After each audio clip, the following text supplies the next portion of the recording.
ఇంకా life science అకాడమీకి స్వాగతం. ఈరోజు మనం ఈ వీడియోలో రాబర్ట్ కోచ్ యొక్క మెయిన్ కాంట్రిబ్యూషన్ గురించి నేర్చుకోబోతున్నాం. ఇక్కడ ముఖ్యంగా చూసుకుంటే మనకు ఇతన్ని ఫాదర్ ఆఫ్ మోడరన్ బ్యాక్టీరియాలజీ అని చెప్పేసి అంటారు. ప్రతి సైంటిస్ట్ పైన ఒక నేమ్ ఉంటుంది.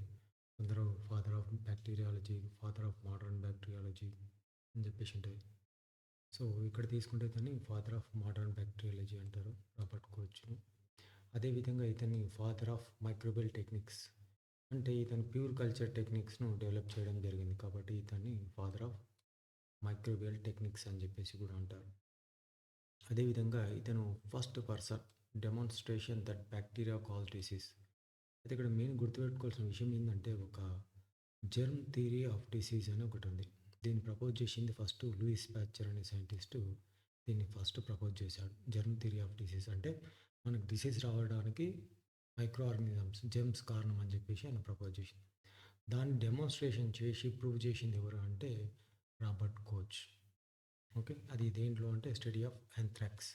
యాంథ్రాక్స్ దేనివల్ల కాజ్ అవుతుంది? బ్యాసిల్లస్ యాంథ్రాసిస్ అనే బ్యాక్టీరియా వల్ల మనకు యాంథ్రాక్స్ అనే డిసీజ్ వస్తుంది. ఇది యానిమల్ లోపల మేజర్గా వస్తుంది.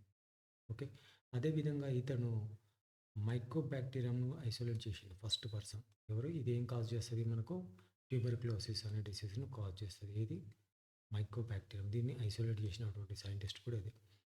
అదేవిధంగా ఇతను మిగతా బ్యాక్టీరియాల పైన కూడా రీసెర్చ్ చేయడం జరిగింది. అవి ఏంటంటే డిసీజ్లు కాజ్ చేసేటువంటి ఆ బ్యాక్టీరియా అంటే ఒకటి యాంథ్రాక్స్ అని ఇంతకుముందు చేసిన బ్యాసిల్లస్ యాంథ్రాసిస్ అనేది యాంథ్రాక్స్ డిసీజ్ని కాజ్ చేస్తుంది.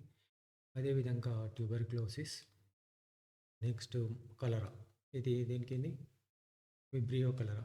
ఈ ట్యూబర్క్లోసిస్ మనకు తెలుసు ఏంటిది? ఇక్కడ ట్యూబర్క్లోసిస్కు మైక్రోబ్యాక్టీరియా వల్ల మనకు ట్యూబర్క్లోసిస్ అనే డిసీజ్ వస్తుందన్నమాట.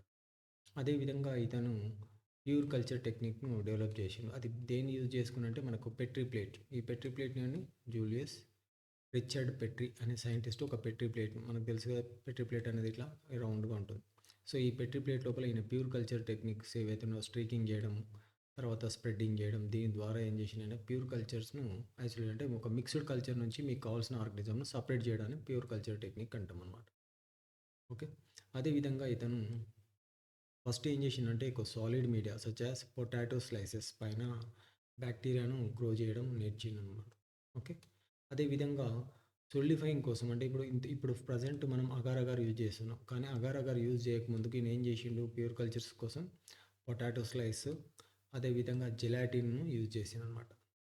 కాకపోతే ఇక్కడ జెలాటిన్ ఏమవుతుందంటే కొన్ని స్టెఫైలోకోకస్ స్పీషీస్ ఏవైతున్నాయో అవి జెలాటిన్ను డిగ్రేడ్ చేసేసి జెలాటినేజ్ ఎంజైమ్ ప్రొడక్షన్ చేసి దాన్ని డిగ్రేడ్ చేయడం వల్ల అది లిక్విడిఫై అయిపోయేది. సో అందుకోసం ఆయన ఏం చేసిండు? అగార్ అగార్ను యూజ్ చేసిండు అన్నమాట. దీనికి కారణం ముఖ్యంగా ఎవరంటే అగార్ అగార్ గానికి ఆయన ల్యాబ్లో వర్క్ చేస్తున్నటువంటి మైక్రోబయాలజిస్ట్ ఉన్నాడు అనమాట. అతనే వాల్తార్ హెస్సీ. ఎవరు సైంటిస్ట్? వాల్తార్ హెస్సీ. ఏం సజెస్ట్ చేసిండు? అగార్ అగార్ను సజెస్ట్ చేసిండు అనమాట. అంటే సొలిడిఫై చేయడానికి బ్యాక్టీరియాను సొలిడిఫై, ఏదైతే మనం మీడియా వాడుతున్నామో ఆ మీడియాను సొలిడిఫై చేయడం, సొలిడిఫైయింగ్ ఏజెంట్గా అగార్ అగార్ను సజెస్ట్.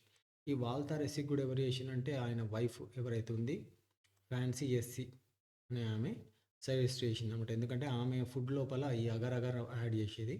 ఆ అగార్ అగార్ని ఈయనకు సజెస్ట్ చేస్తాను అనమాట, నువ్వు ఇది వాడు ఈజీగా ఈ సొలిడిఫైయింగ్ అయ్యి బాగుంటుందని చెప్పేసి. సో అట్లా వాడింది అనమాట.